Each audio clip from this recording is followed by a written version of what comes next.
افتحوا بقى الرز كده واستمتعوا. شايفين الجمال؟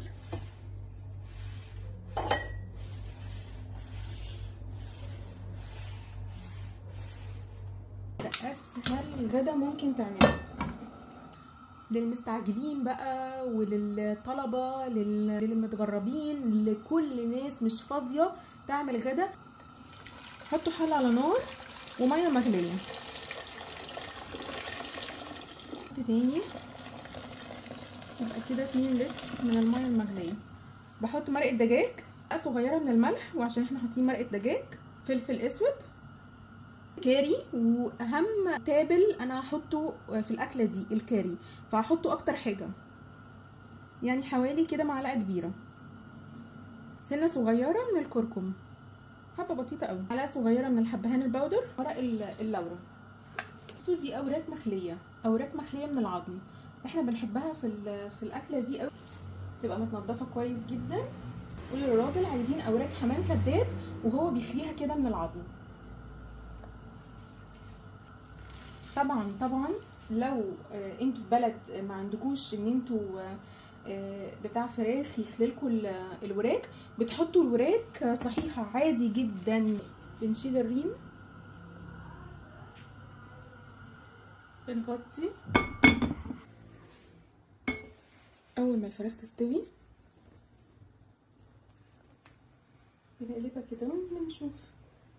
بصوا بتتشال بكل سهوله. بنشيلها وبنجيب حله تانية.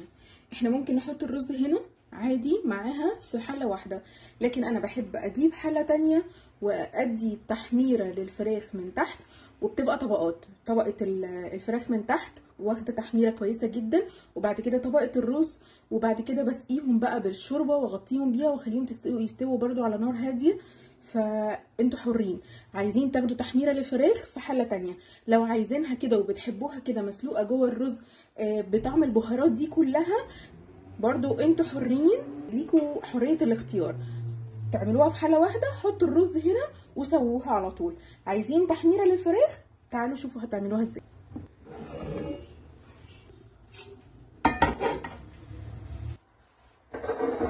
زيت صغيرين عشان بس احمر فيهم الفراخ. انا صفيت الفراخ في مصفى عشان بس ما تبطش عليا. انا مش هحطها على ناحيه الجلد، هحطها على الظهر.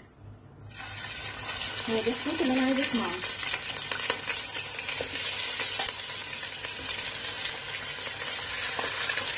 هغطيهم عشان ما تعملش اي طرطشه علينا، وانا حطيتها على ناحيه الظهر عشان لسه هقلبها على ناحيه الوش، عشان لما اجي اقلب الحله تبقى وشها لينا. فلفل اسود،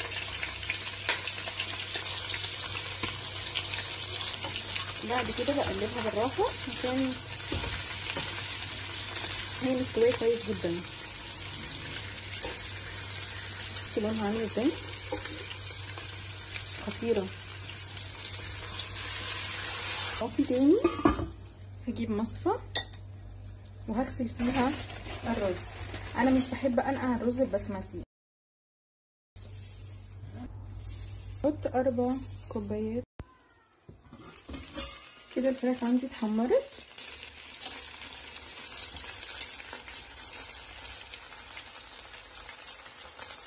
هسويه كده.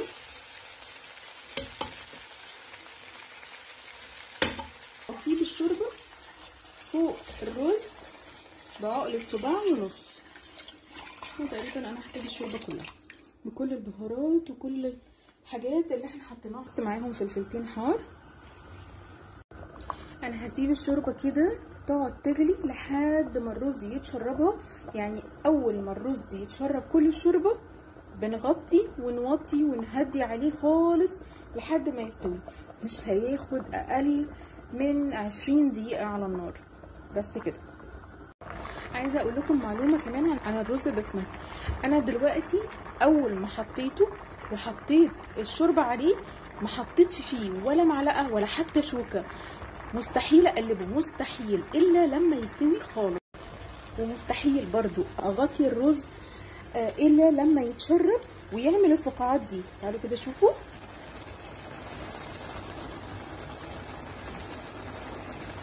اول ما يعمل الفقاعات دي والرز يدخل بيوته زي ما بيقولوا، انا بقى في الحاله دي بغطي اوطي نار شمعة لحد ما يستوي. ما بياخدش اكتر من 15 ل 20 دقيقة، مش اكتر من كده. اخر 5 دقايق بعلي النار جامد عشان الفراخ تاخد لون حلو قوي من تحت. وكده الرز استوى. انا عايزه اوريكم جمال الرز.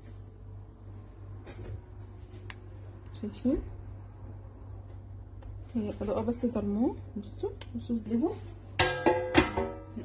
بسم الله الرحمن الرحيم.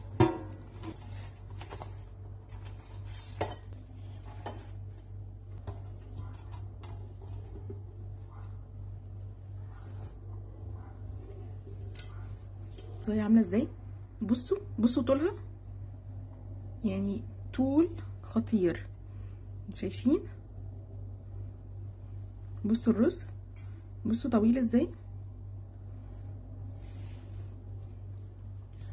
افتحوا بقى الرز كده واستمتعوا.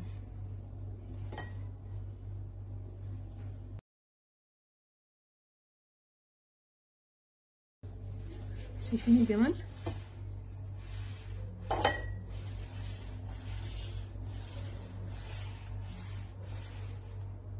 انا بجيب بصلايه صغيره بحطها كده في النص، واحده فلفل، احط بقى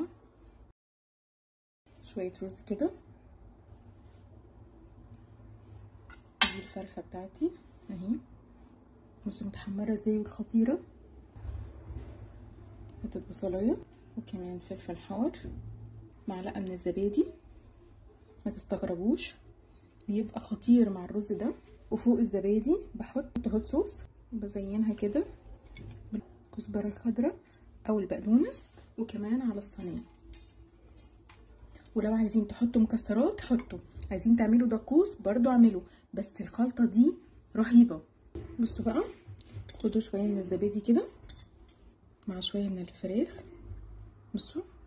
بصوا خطيره، دايبه دوب مع الزبادي والهوت صوص.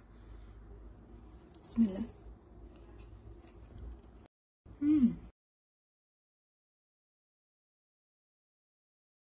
بصلايه، فلفل،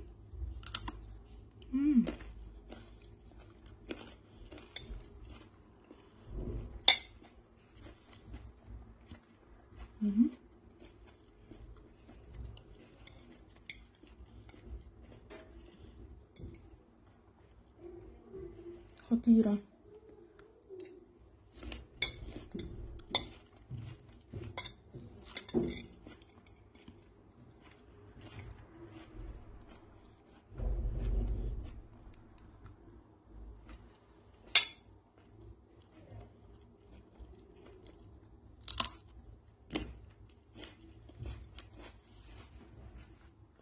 متنسوش تاكلوا بقى الحبايه الرز المقرمش دي.